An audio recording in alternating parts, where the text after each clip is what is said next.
You know, a lot of gardeners wait until spring to plant those wonderful gardens full of fresh fruits and vegetables. But at Tennessee Tech University in Cookeville, the Waters Organic Farm utilizes a variety of tunnel techniques to bring hungry students fresh produce right through the winter. Live Green Tennessee visited Waters Farm manager Randy Dodson to discover the ease and affordability of tunnel gardening in your own backyard. I'm Randy Dodson. I'm the farm manager at the Tennessee Tech Organic Research Farm, the Waters Farm. And behind me is our high tunnel growing system. This is where we grow winter vegetables all winter long. We also grow spring and summer vegetables in this house.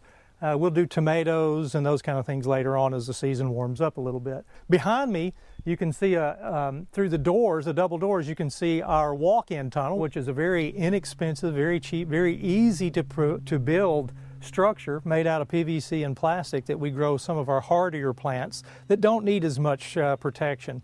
And then near that, across from that, and we'll see in a minute, are low tunnel structures that I'll show you. We don't have those put up yet because those are used as the late winter, early spring starts to come on just to extend our seasons.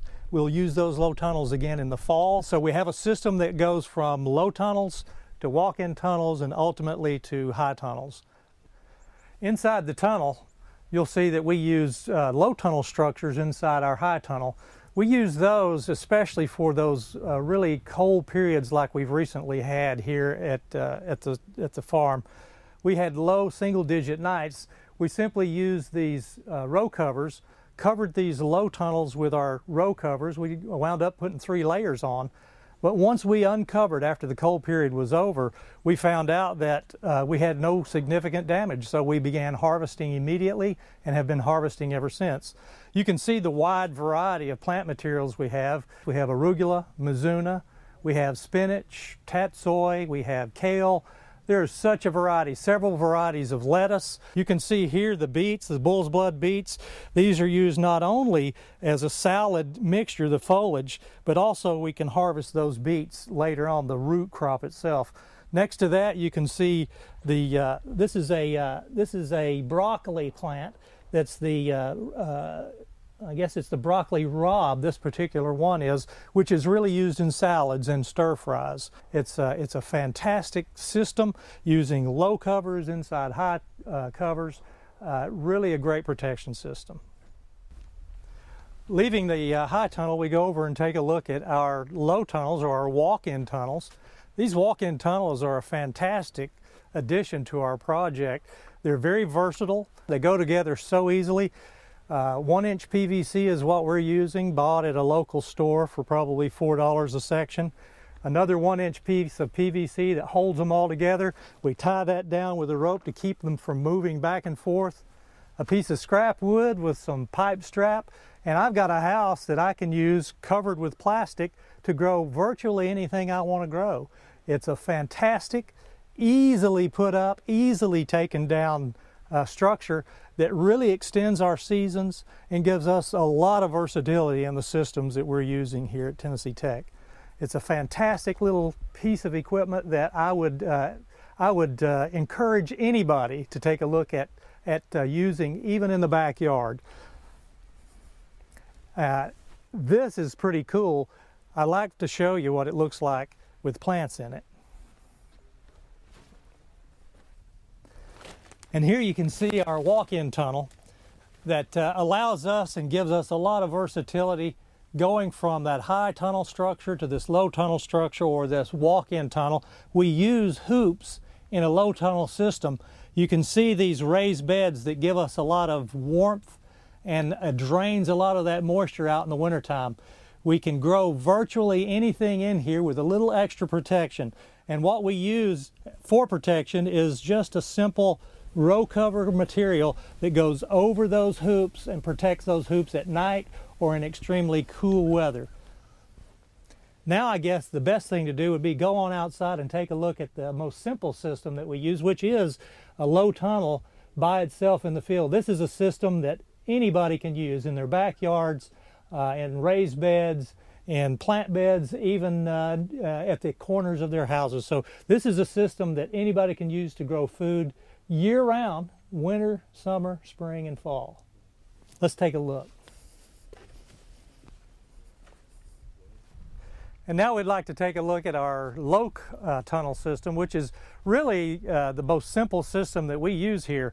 We use it in the spring, we use it in the fall, and we move from low tunnels to walk-in tunnels and eventually high tunnels during using our system. The great thing about this low tunnel system is that we use it, but anybody can use it. Homeowners can use it, local gardeners can use it, and I'd like to show you some of the materials that we use. They're inexpensive, they're easy to get, and it's really easy to do. I'd like to begin by taking a look at this landscape fabric. You can buy this at any farm store, any garden store. We use basically a number 9 wire that is a hoop that we cut. We buy this at the local farm store, cut it into 4-foot lengths, easily bent, and then it goes easily through the material. This is a really easy system, but the basic thing that we want to remember is we're controlling weeds, we're bringing the warm temperatures in for plant growth and root growth, and we're protecting those plants from cold and from the wind that desiccates. Another material that's commonly used, and we use it here often, is just a plastic that you can buy, again in rolls, that you can buy in the farm store, the garden store. We buy it at nursery supply outlets, and this is a petroleum-based plastic. It works really well, heats the soil up really well, does essentially the same thing that our nursery row cover does. There is a new product that's out there though that we like to use, and we're going to, which is a biodegradable plastic that can be left in the field. Microorganisms, sunshine, and water break that down. You can till it into your soil at home and it disappears biologically. And now we come to the cover that we use for our low tunnels. Depending on the season that you're going to use low tunnels, if you're beginning in the spring, late winter, you want to cover your tunnels with a breathable material initially. And so all we do is cover our tunnels with this row cover material, and then we follow that with a piece of plastic to protect against the cold and the wind. As the season progresses, we'll remove the plastic. Again, we'll use a vented plastic. After removing the plastic, then we still have this row cover that protects against insects and still gives some warming effect and some protection against the wind as the season goes along. Later, we'll remove all of our covers and allow our crop to grow naturally. And you can do it just as well as we can at home with these simple tunnels, inexpensive, easy to put up. You get to choose the food that you grow. You get to grow it and harvest it freshly and go from ground to table. You'll enjoy it. The taste is fantastic. The satisfaction is unbelievable. And you will be as happy as we are doing what we do here every day.